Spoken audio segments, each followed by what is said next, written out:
Hello, and thank you for joining me, Gayatri. I'm really excited to have this conversation with you today.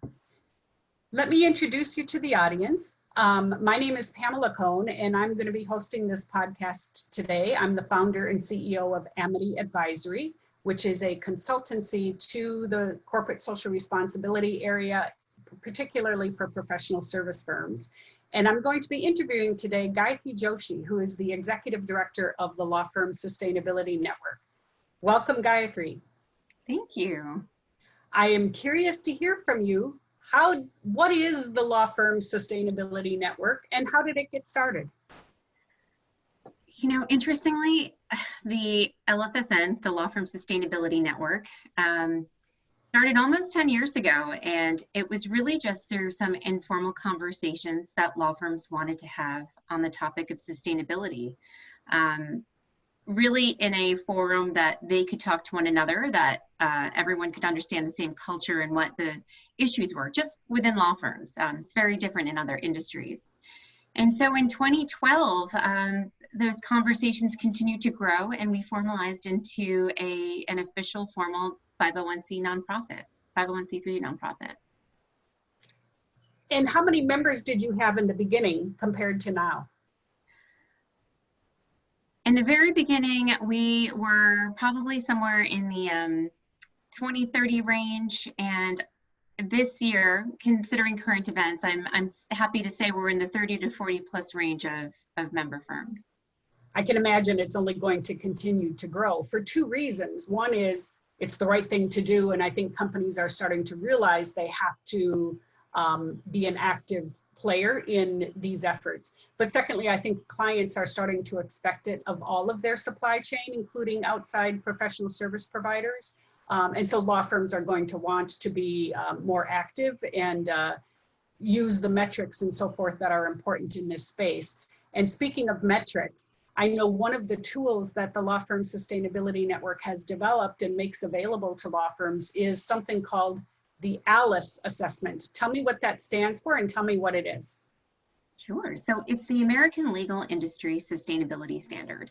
And it's a sustainability assessment just for law firms. And when we created this, it was with a law firm task force based on the initiatives and actions that law firms who were very successful with their programs that they were undertaking. And that's how it was developed. We actually have many law firms now who have joined specifically for the ALISS assessment so that they can take stock of their program. And it measures multiple areas from operations to stakeholder engagement to other areas. And so what happens after they take it? Do they get a score? Do they get a grade? What do they get at the end of filling out the assessment? Yeah, so I'll go into a little more depth in this. So the way that it works is a firm that wants to use this assessment, it's 60 top level questions, and each question asks basically how do you reduce environmental impact in a particular area. So it allows a firm to go through a number of recommendations or actions to see what they've done and potentially where their program could go.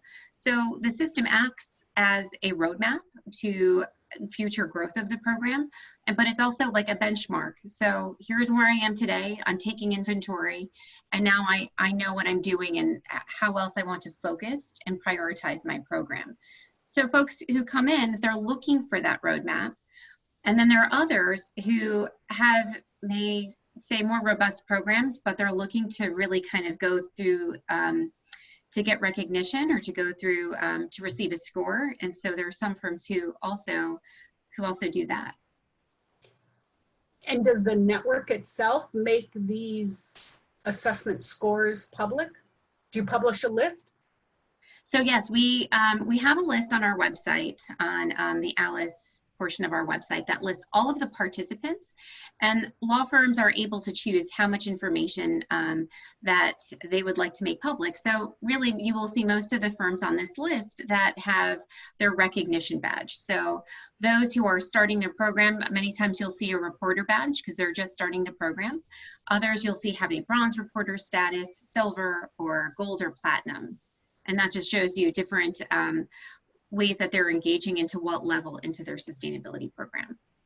So that's interesting. If I were a buyer of legal services, which I suspect many of the listeners are, they could go to your website and see, for the first thing, which law firms are actually doing the ALISS assessment.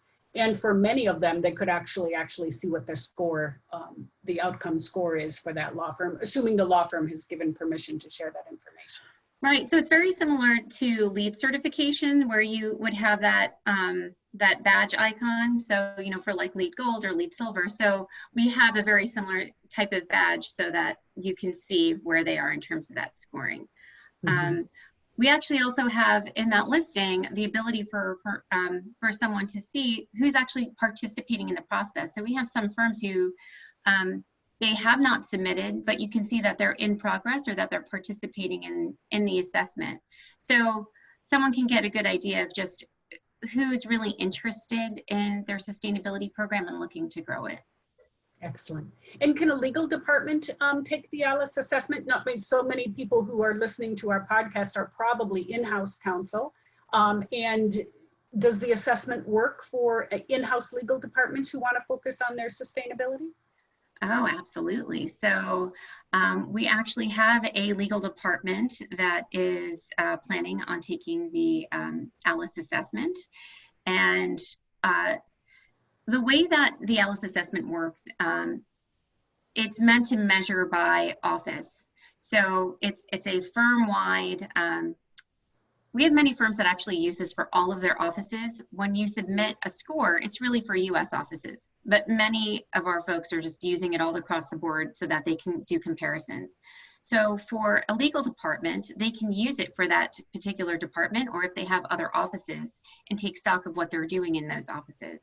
And they can then use it to align to whatever their corporate sustainability goals are and figure out how they specifically want to be active and help further and enhance their corporate sustainability goals. Wow, that sounds wonderful. Is there a cost, and does it vary based on size of company or size of legal department?